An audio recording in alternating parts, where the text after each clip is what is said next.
Hello, everyone, and thanks for joining us on our show, Basic Concepts and the Wisdom of Kabbalah. Hello, Dr. Michael Laitman. Hello, hello.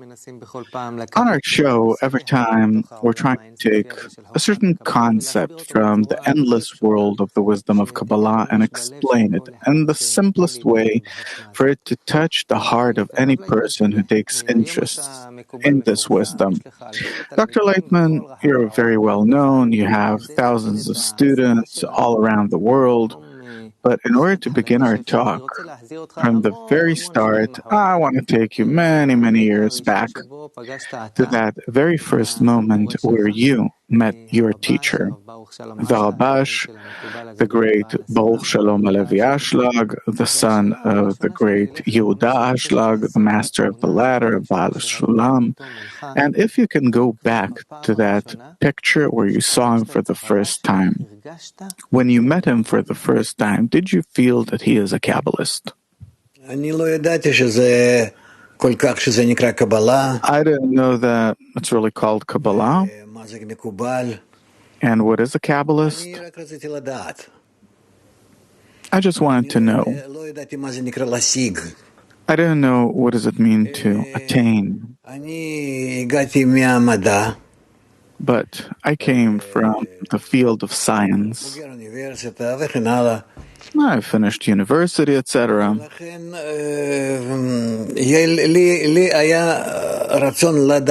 And I had the desire to know, how does the world work? How does it turn? How does it work? What laws operated, the things that we don't understand, and it's clear to us that we don't understand and don't feel what is going on in the world. I wanted to fill my brain. I wasn't thinking about the heart at all.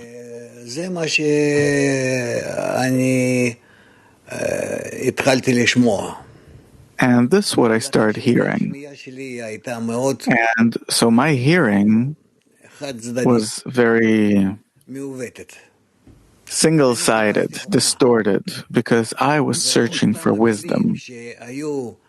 And the words that spoke to the heart, that were as if supposed to reach my heart, I didn't hear those words. I didn't. About faith, emotion, bring the hearts closer, relations between people. I couldn't understand. Why are they saying these things? Why are they talking about them for? Is this the wisdom of Kabbalah? Is this what it's about? I was searching for wisdom wherever it was. And so some time went by until I found out that what you need to correct is the heart, as Evan Ezra says, that all the precepts of the Torah, even though that they seem as something that you're commanded to do, but actually they come to correct the heart. And this is something that became revealed to me later on. I simply didn't hear about it before. And when I started understanding it,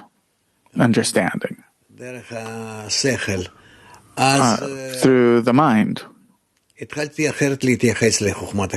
then I started, my attitude toward the wisdom of Kabbalah changed, that it's the wisdom of the heart. And years went by until in practice I understood and felt, I've proven to myself that what I need to correct is the heart. And it's hard. I'd say that to this day it's hard. I'm very brainy. What did you feel next to your teacher, Rabash, compared to other people? Rabash, he was a monster, like a mountain. that in him there's everything and it's ready. And he's not in processes and doubts and different changes. For him, the wisdom of Kabbalah, attaining the Creator, connection with the Creator, it all existed in him as something that exists. It's like it was there to begin with and forever. And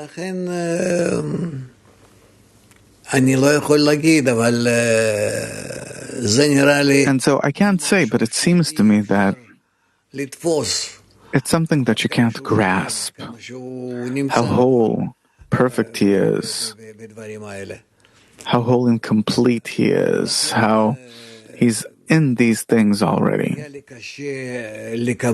and the attainment of these things already. And so it was hard for me to accept what he says, because it was the Torah of truth, decisive.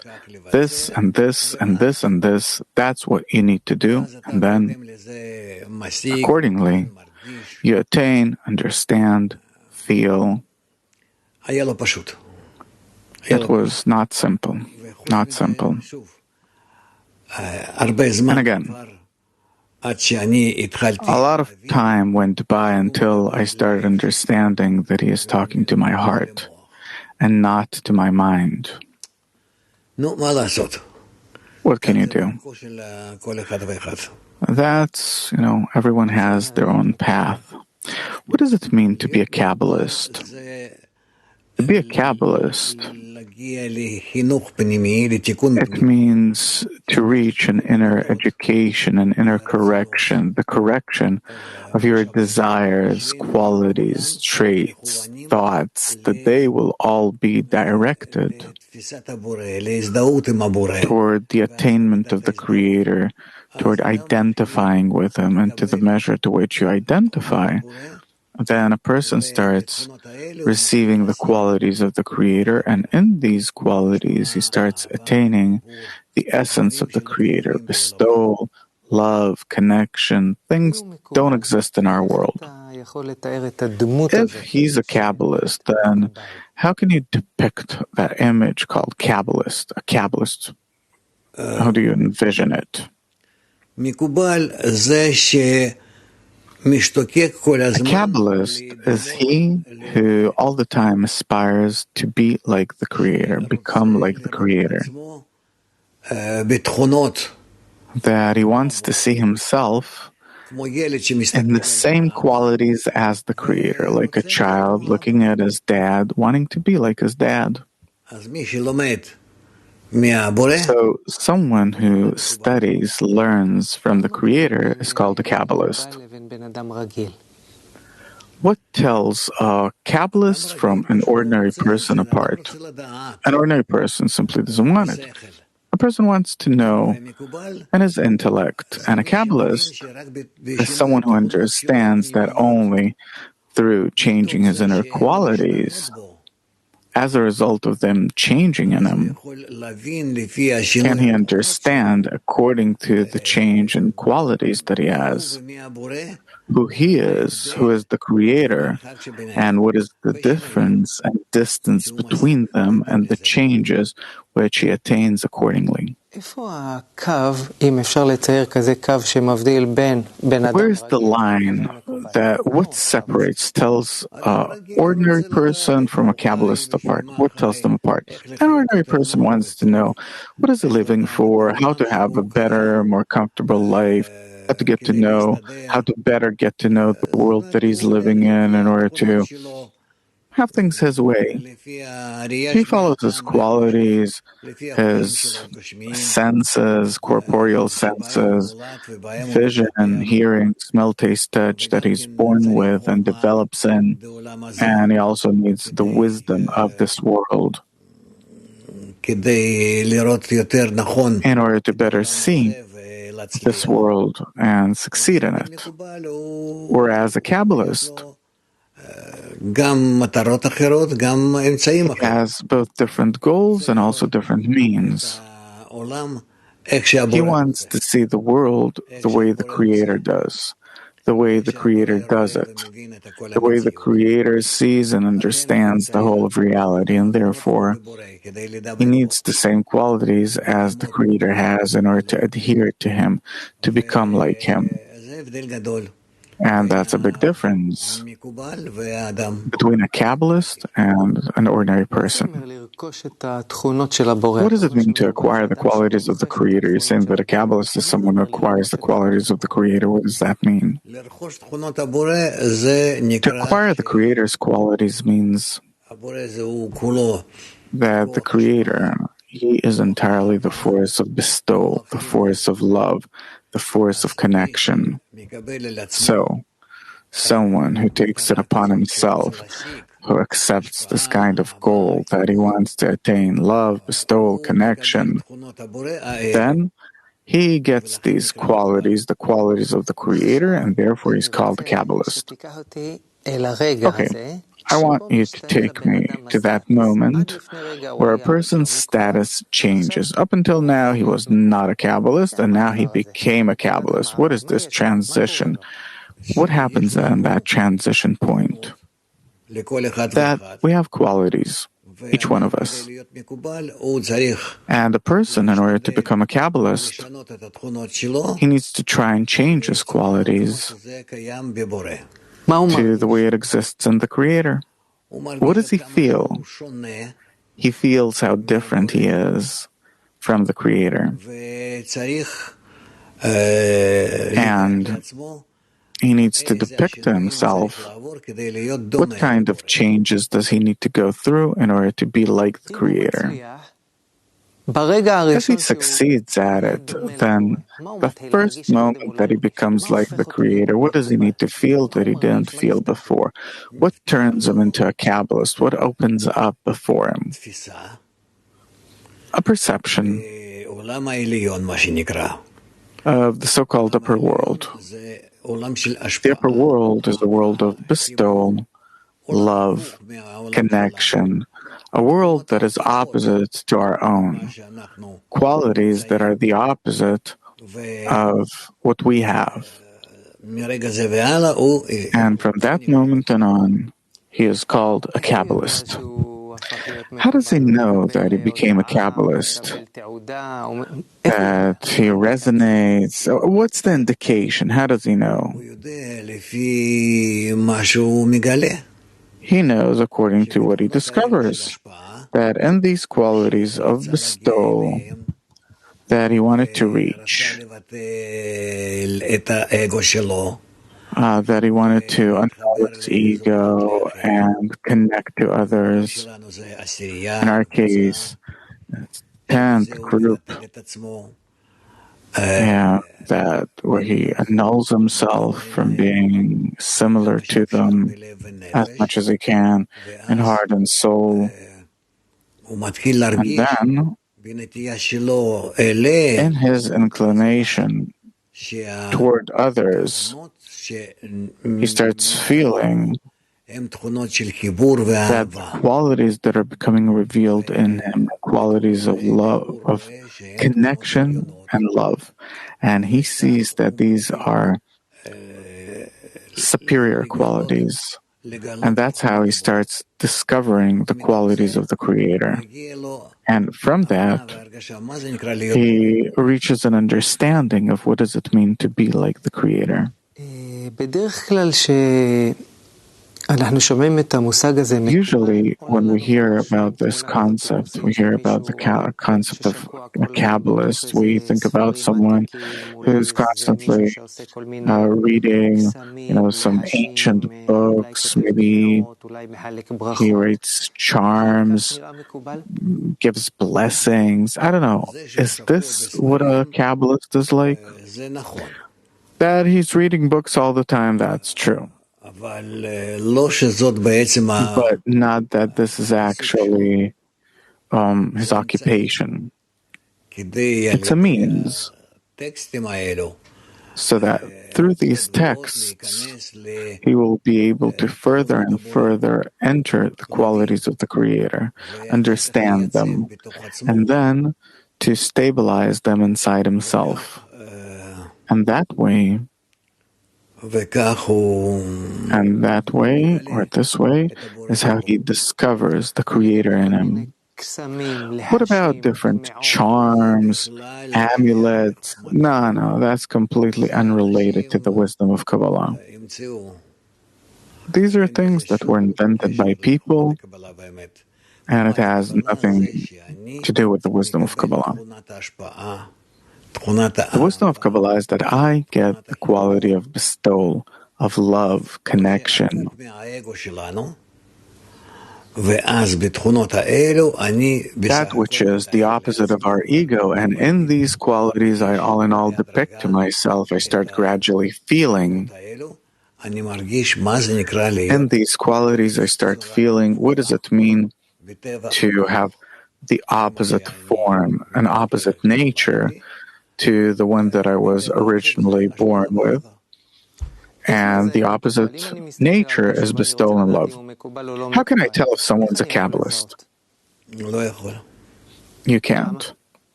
Why? You can't tell because these things are unrevealed. Are these hidden things? Yeah? So you can't see them? You can't. In his day-to-day life, what does a Kabbalist do? Is he like a monk? Is he disconnected from the world? What exactly does he do in his day-to-day life? He works. If he's still not retired, like any other person, he needs to work. He needs to make a living like any other person in the world. Therefore, so when does he have time to be a Kabbalist if he works? While he's working, what's the problem? He needs to constantly have a feeling, hope that from moment to moment he's thinking more and more about how to become like the Creator, how to acquire the qualities of bestowal, love of others, etc., and to advance in that. That's his goal in life. That's the thought he has in his mind all the time. Yeah? What's the uniqueness of a Kabbalist in his approach to life? That he wants to come to loving the world. That's big. It is. But it's not something that people imagine to themselves that this is what a Kabbalist is. What does it mean then, loving the world? It means that a Kabbalist loves everyone. And in everyone he wants to see the qualities of the Creator. And to embrace everyone, and to bring everyone in his embrace to the highest possible state, where everyone feels each other and they feel the Creator that is among them. What does a Kabbalist enjoy? The eruption, the revelation of love in the world, that love increases in the world. And what makes a Kabbalist suffer? He's suffering from seeing people that can advance and be in mutual bestowal. They can bestow to the Creator. They can be in bestowal toward the Creator, and for some reason they don't do it. This is what he suffers from. Can only unique people become Kabbalists? Actually, no. It's not that unique people can become Kabbalists, but there are people that are closer to attaining the Creator and those that are further away from it. But eventually, they'll all advance and will all come to it, as it says that all will know me from small to great.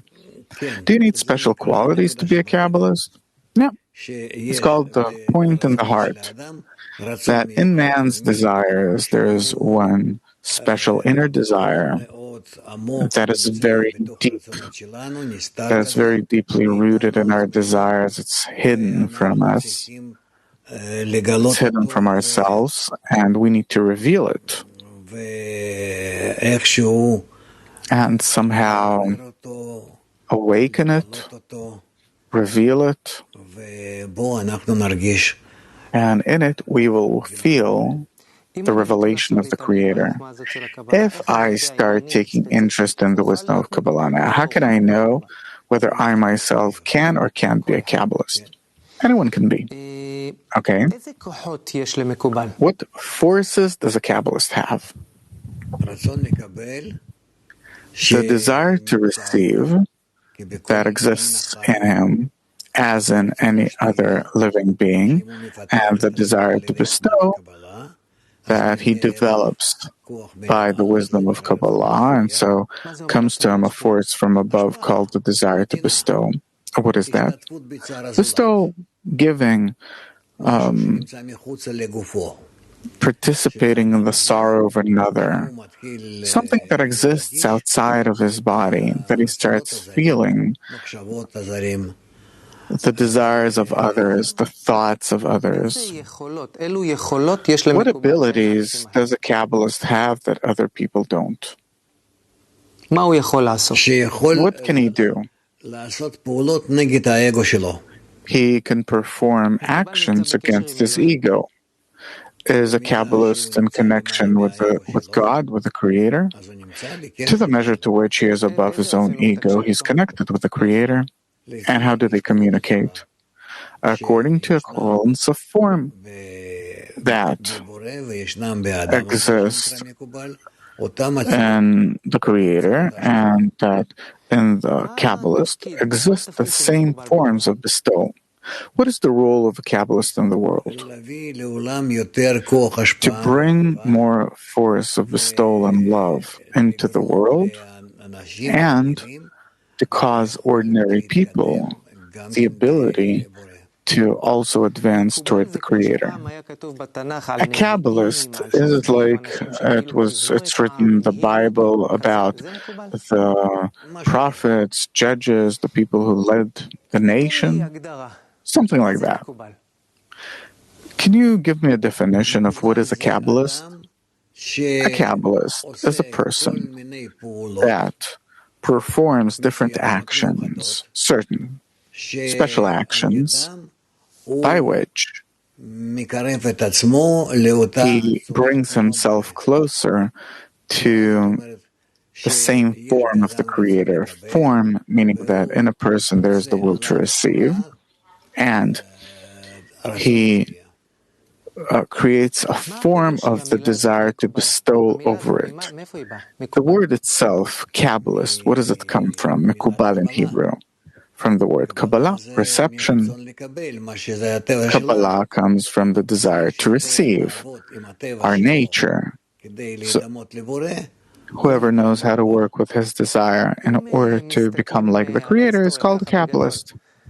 If we look at history in general, there were many Kabbalists, I think. Who are the most important ones?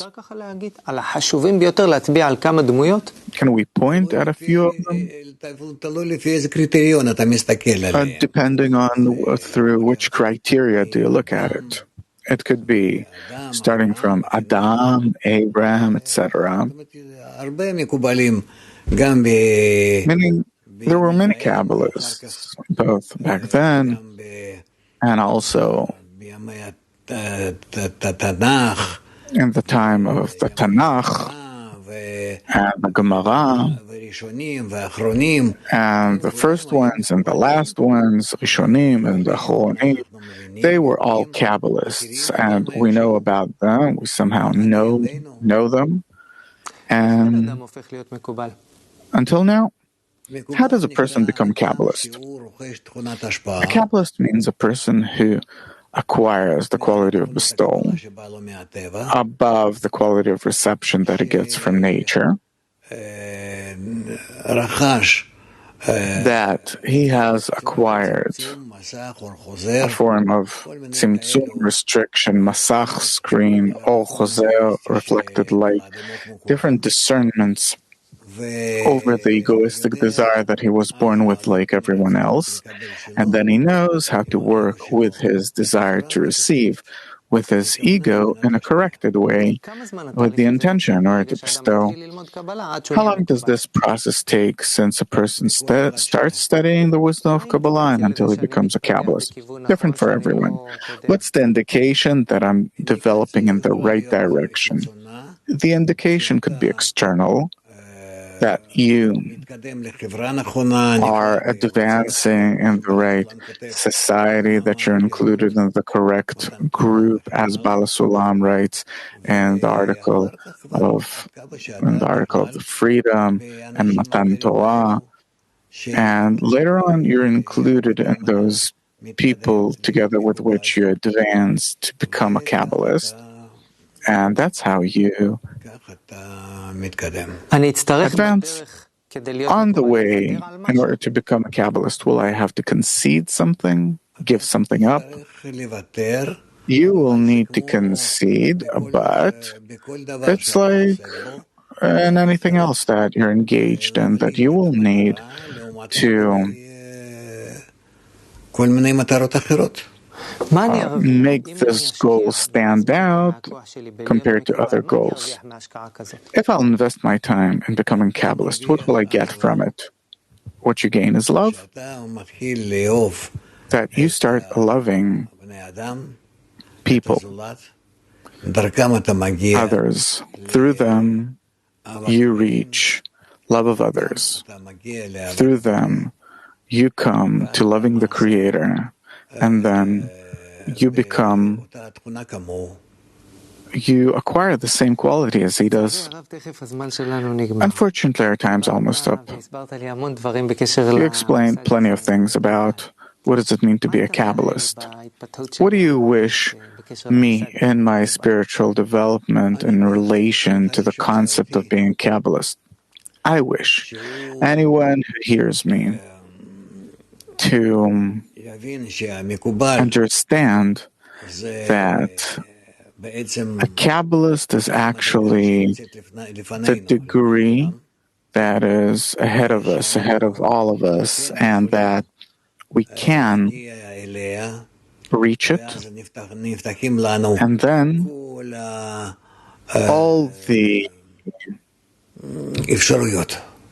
all options open up to us.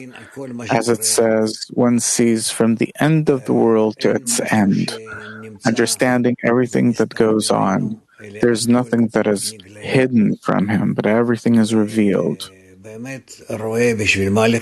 And he really sees what is the meaning of life, what kind of life is worthwhile living, and everything is worthwhile for him. Dr. Laitman, thank you very much. Good luck. Amen.